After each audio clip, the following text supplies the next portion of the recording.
ஆண்டவன் பார்ப்பார். சரியா? சரி, இன்னொரு பெண்ணை பற்றி பார்ப்போம். என்னோட 2 ராஜாக்கள் புஸ்தகம் 5ஆம் அதிகாரம் 2 ராஜாக்கள் புத்தகம் 5ஆம் அதிகாரத்தில் வந்தீங்கன்னா அங்க ஒரு பெண்ணை பற்றி சொல்லப்பட்டிருக்கு. 3வது வசனத்தை வாசிங்க. அவள் தன் நாச்சியார் யாரு? வீட்டு எஜமானி. வீட்டுல அம்மா தான் பெரியவங்க. வீட்டு எஜமானியை பார்த்து, என் ஆண்டவன் சமாரியாவில் இருக்கிற தீர்க்கதரிசியினிடத்தில் போவாரானால் நலமாயிருக்கும். அவர் இவருடைய குஷ்டரோகத்தை நீக்கி விடுவார். நீங்க நல்லா கவனிக்கணும். ஒரு வசனம் தான் சொல்றேன், நல்லா கவனிக்கணும்.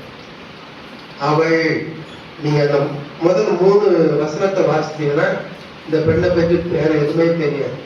ஒரு சிறு பெண்ணு தான் இருக்கு. சிறு பெண்ணு தான் பேரே இல்லை. ஊர் பேர் தெரியாது, வேற எதுவுமே தெரியாது. சரியா? எனக்கு தெரியும் இந்த பிள்ளை வேணா 8ஆவது படிக்கணும் இருக்கு. 8ஆவது படிக்கிற பிள்ளையா இருக்கீங்களா? கேங்க ஸ்டாண்டர்ட் சிண்டலா இருக்கிற என்ன ஒரு பொண்ணு இருக்கு. என் பரம்பரை 8ஆவது உட்கார்ந்துட்டு இருக்காங்க. பரவாயில்ல. இந்த மாதிரி ஒரு பொண்ணு வச்சுக்கணும். சரியா? 8th standard student.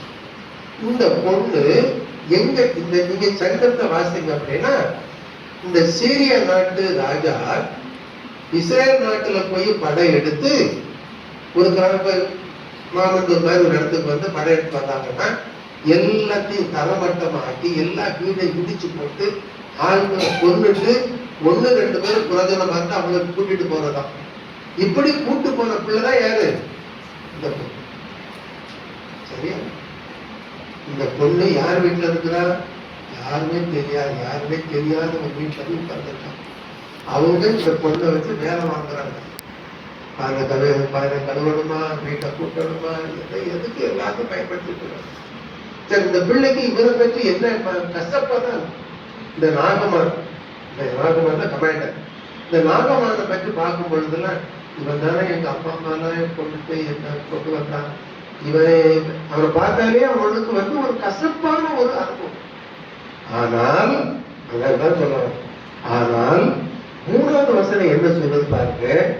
அவள் இந்த 8ஆம் படிக்கிறதுல அவள் தன் நாச்சியாரை பார்த்து, என் ஆண்டவன் யாரு? வீட்டு எஜமான் நாகமான் கமாண்டர்.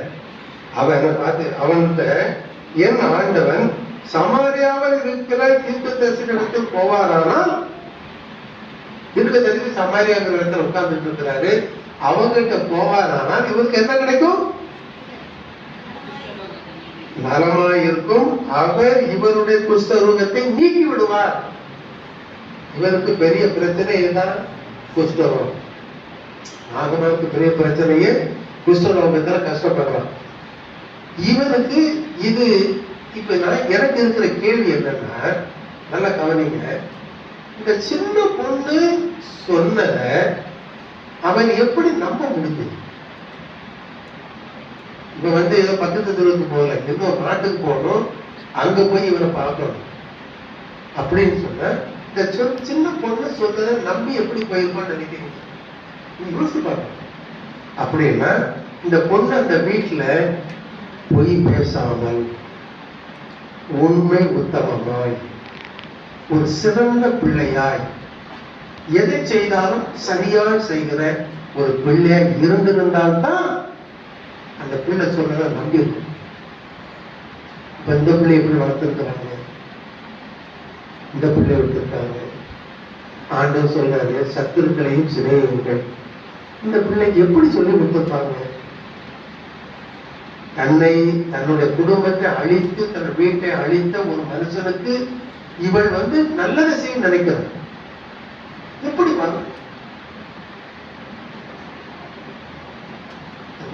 பிள்ளைகளே, வேதத்திலே எழுதப்பட்டது அது சின்ன பிள்ளையோ சின்ன பையனோ யாரா இருந்தாலும் அதிலிருந்து நாம் கற்றுக்கொள்ள பாடம் ஏகப்பட்டது இருக்கிறது. ஒண்ணு தெரிஞ்சுக்கங்க, ஒருவேளை மட்டுமல்ல, இந்த சின்ன பிள்ளை இந்த ஒரு வார்த்தை தான் சொல்லியிருக்கிறாங்க. வேற ஒன்றும் பிரச்சனை பண்ணல. இந்த மாதிரி மேடை கொடுத்து பிரச்சனை பண்ண சொன்னாங்களா? யோசிச்சு பாருங்க.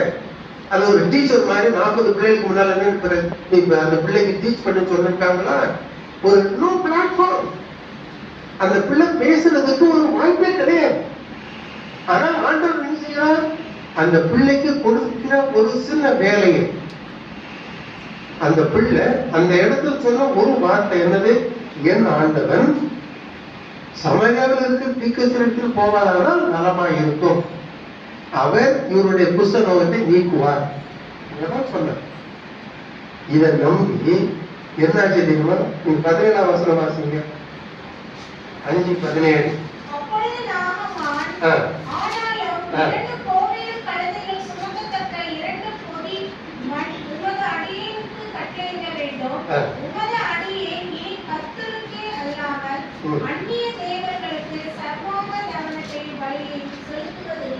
ஒரு மனுஷன் எப்படி மாறலாம் பாத்தீங்களா?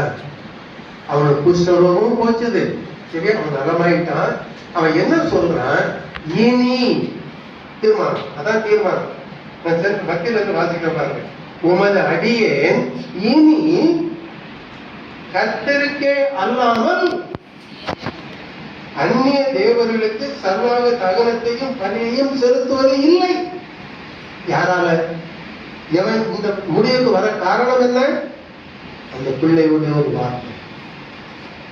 இங்க காலேஜில் படிக்கிற பிள்ளைகள் இருக்கிறவங்க, ஸ்கூல்ல படிக்கிற பிள்ளைகள் இருக்கிறவங்க, நீங்க இந்த சிறு பிள்ளையை போல ஒரு வார்த்தை, உன்னுடைய ஃப்ரெண்டு வருத்தத்தோடு கஷ்டத்தோடு இருக்கிற பிள்ளைக்கு ஒரு ஆறுதலான வார்த்தை, அல்ல நீங்க பண்றது ஒரு ஜபம். யோசித்து பாருங்க, எத்தனை பேரை மாற்றி இருக்கிறோம். இந்த ஒரு பெண்ணு அவன் மட்டும் மாறலன்னா தெரிஞ்சுக்கங்க, அவன் மூலமாக இந்த வீடே மாறுது. அவன் வந்து கமாண்டரா இருக்கிறான், ராஜா கர்த்தாப்புல உட்கார்ந்துட்டு இருக்கிறான். இவன் எத்தனை பேர்கிட்ட போய் சொல்லியிருப்பான்? இஸ்ரவேலின் தேவன் தான் தேவன் என்று இவன் எத்தனை பேருக்கு சொல்லியிருப்பான்? ஆண்டவர்களுக்கு ஒன்றும் இல்லாததை பயன்படுத்துகிறார். நல்லா தெரிஞ்சுக்கணும். எனக்கு உதவி யாருமே இல்லைன்னு நினைக்கும் போது அவர் கூட இருப்பார். எனக்கு இல்லை என்று நினைக்கும் பொழுது ஆண்டவர் தருவார். கர்த்தர் எந்த இருதயம் அவரை நோக்கி இருக்கிறது பார்ப்பார். நல்லா கவனிக்க. எந்த இருதயம் அவரை நோக்கி இருக்கிறது, அவருக்காக காத்திருக்கிறது, அந்த இருதயத்தை ஆண்டவர் தேடினார். நான் எவ்வளவு நாளும் பேசலாங்க, சரியா? நான் 1008 பேசலாம். அந்த இருதயம் யாரை நோக்கி இருக்கிறது அவருக்கு.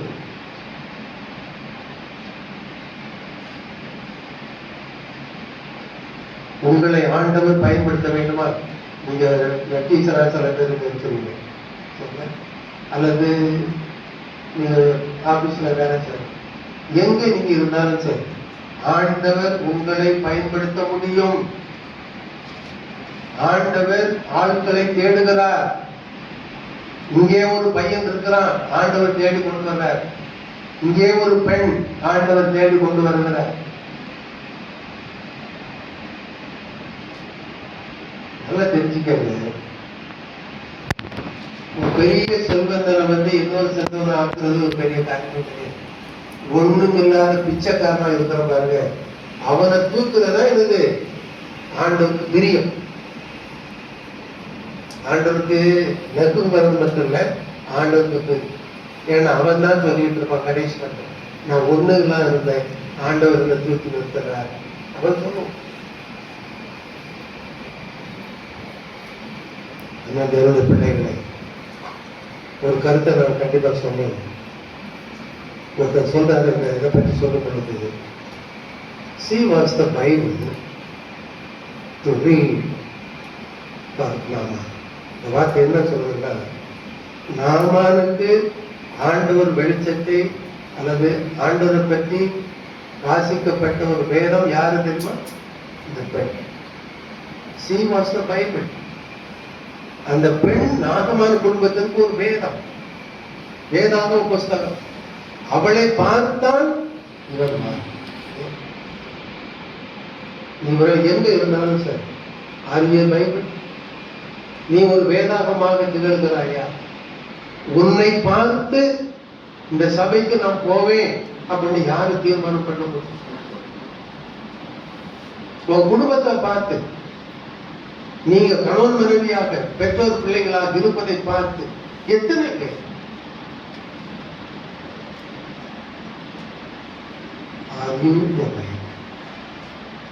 நீ வேதாகம் வாசிக்கக்கூடிய மனிதனாக இருக்கிறார். அந்த பிள்ளைகள் தேவன் ஆட்களை அங்கிருந்து உண்டு வரை தேடுகிறார். ஆதாமை பார்த்து ஆதாமே எங்கே இருக்கிறாய் என்று கேட்டார். அதே போல என்னை பார்த்து ஒரு ஆட்கள் கேட்டார், நீ எங்கே இருக்கிறாய்? ஒரு இருதயம் யாரை நோக்கி இருக்கிறது? எனக்கு ஆட்கள் தேவை. என் மூலமாக அனை சமயத்தில் ஆண்டவர் ஆட்களை எதுக்கு தேடுகிறார்? அவன் மூலமாக இவர் நாமும் மன்னிப்படும். சஞ்சீவ் சாம்சன் கிரிக்கெட்டை பார்த்து எத்தனை பேர் கிரிக்கெட் பார்க்க தெரியல. அவன் ஒரு தடவை என்ன செய்யணும், முழங்கால் போட்டே விழுந்துட்டான். செமிஃபைனல் நடக்கிறது. இப்போ சிஎஸ்கேல விளையாட்டு இருக்கிறான். அதை நான் பார்க்கறது தப்பா போயின்னு தெரியல. அவன் என்ன செய்யறான், முழங்கால் போட்டு ஜோம் பண்றான். சக வீரன் 1-2 பேர் அவரை பார்த்துட்டு இருக்கிறாங்க. எத்தனை லட்சம் பேர் வளர்ந்து அவர் பார்க்கறது அந்த சந்தோஷம். எத்தனை லட்சம் பேர் அந்த ஸ்டேடியத்திலே கிட்டத்தட்ட 50,000-60,000 பேர் இருப்பாங்க. டிவியில பார்க்கறது உலகம் முழுவதும் பார்க்கிறேன். 2-3 பேருக்கு முன்னால ஒருத்தை முழங்கால் போடுறான்.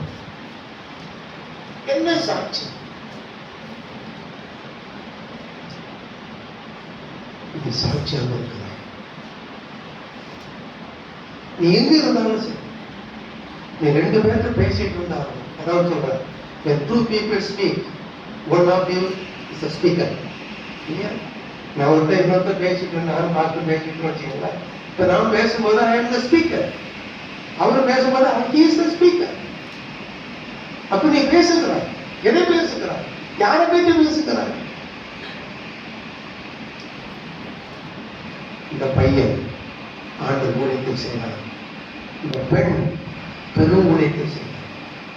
நானும் ஆண்டு ஊழியத்தை செய்ய அழைக்கப்பட்டிருக்கிறேன். ஆண்டு ஒப்பு கொடுத்தோம். கர்த்தர் நம்மை பயன்படுத்துவதாக உங்களை ஆசீர்வதிப்பாராக.